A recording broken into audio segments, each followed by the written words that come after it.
Paris Jumeau Mansion. One of the oldest houses in Manhattan, this stately Georgian mansion in Washington Heights was built by Roger Morris, a colonel in the British Army in 1765.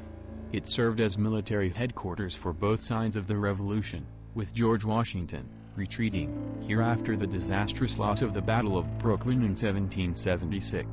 In 1810, the house was bought by Stephen Jumeau and his wife Eliza, and after his suspicious death, she remarried in 1832 to a haunted figure in his own right, Aaron Burr, the former vice president and killer of Alexander Hamilton. Since at least the 1960s, rumors of the supernatural have persisted when a group of rowdy school children allegedly saw the ghostly visage of Eliza Jumeau, who told them to quiet down before gliding away. Other sightings include a talking grandfather clock and a Hessian soldier who's been known to emerge from paintings on the wall, Hogwarts style. The Dakota. The Dakota is renowned for its featured role in Roman Polanski's 1968 horror classic Rosemary's Baby and as the site of John Lennon's assassination. But the legendary Central Park West building has a long history of supernatural encounters in its own right. Over the years, workers and residents have reported seeing a friendly little girl dressed in turn-of-the-century clothing, an adult with the face of a small boy, and even the ghost of Lennon himself.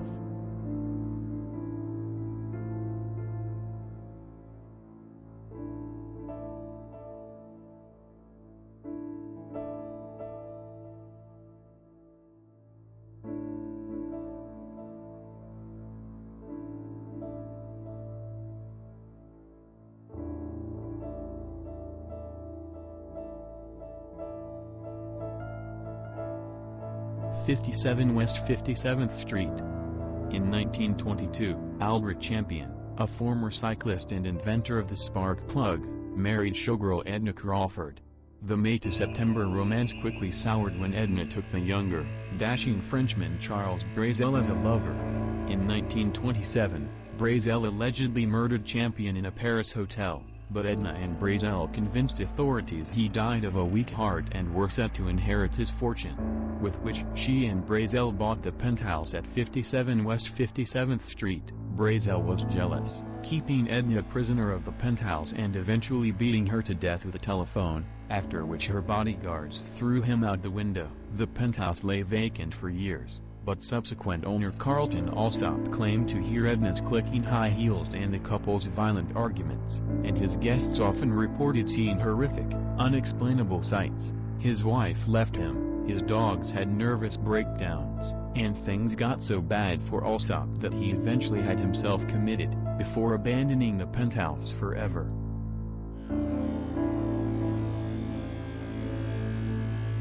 Campbell Apartment. A few years ago, our friends at ETA reported on the supposed haunting of the Campbell Apartment, the lavishly appointed cocktail lounge in Grand Central Terminal, which was once the office and salon of financier John W. Campbell, who died in 1957. According to owner Mark Grosick, employees have felt strange presences, including something pushing them from behind and bursts of cold air. And some have even reported seeing an old, fashionably dressed couple sitting and having a cocktail on the balcony when the place was completely closed.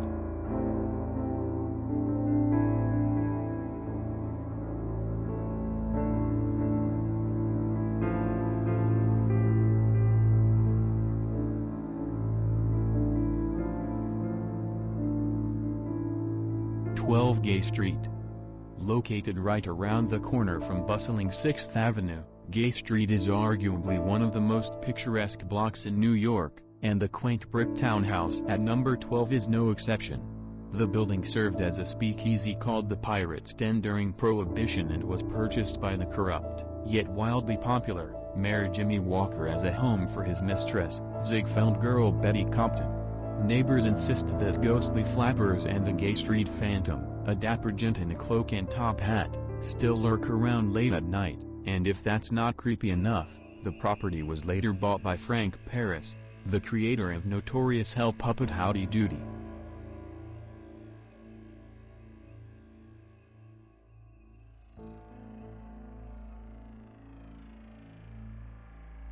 St. Mark's Church in the Bowery. St. Mark's Crutch in the Bowery is the second oldest church in Manhattan, splitting from Trinity Church in 1799. Built on Dutch colonial governor Peter Stuyvesant's family farm, legend has it that the cantankerous, peg-legged Dutchman still haunts the area. He's been known to harass clergymen and parishioners, ring the bells, and loudly interrupt services by stomping around and singing Calvinist hymns in Dutch. Apparently, English Episcopal hymns simply don't agree with him.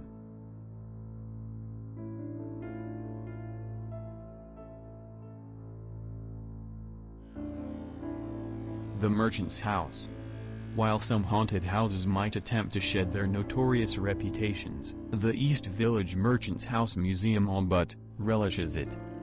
Built in 1832 and later, bought by wealthy merchant C. Barry Treadwell, the museum is an immaculate look into the personal domestic lives of the 19th century cultural elite, but the ghost of Treadwell's daughter, Gertrude, a lonely, sheltered spinster whose life was supposedly the basis of Henry James' Washington Square Park, still haunts the place. Washington Square Park.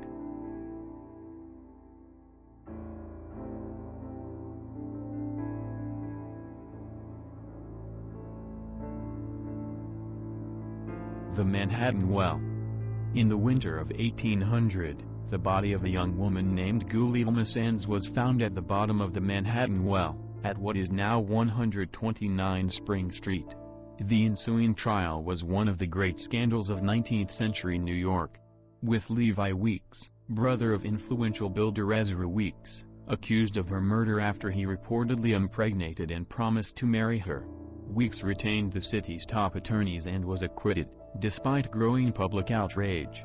In 1817, the Manhattan Well was filled in and built over, but it was rediscovered in 1980 and has since become a notorious destination for paranormal enthusiasts claiming that the ghost of Gulielma Sands still haunts the area.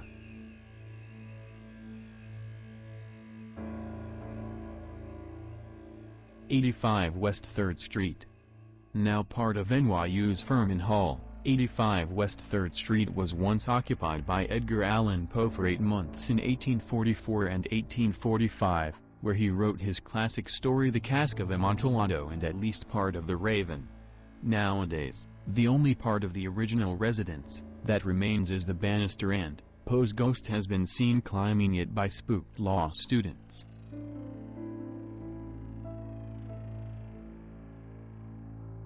'84 West 3rd Street.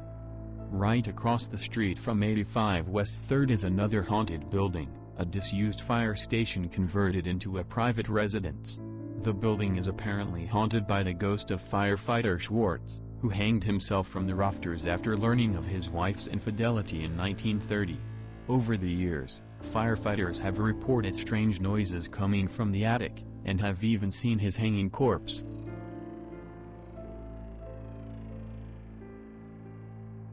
The Lefferts, Laidlaw House.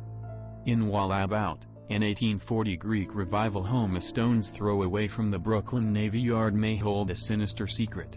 One December evening in 1878, resident Edward F. Smith reported hearing a knock at his door, but when he went to answer, there was no one to be found. Of course, the knocking persisted, while the back doors and windows were violently rattled and banged. The unseen tormentor continued harassing Smith until he called the police. While the cops staked out the area, someone, or something, hurled a brick through the dining room window. Despite the fact that multiple officers were standing right outside, the New York Times later reported on the incidents, and 136 Clinton Avenue became something of a hotspot for curious ghost hunters and spiritualists, who held seances on the sidewalk. This prompted Smith to boldly proclaim, "They won't get in here. We consider ourselves perfectly able to take care of any ghost that comes along."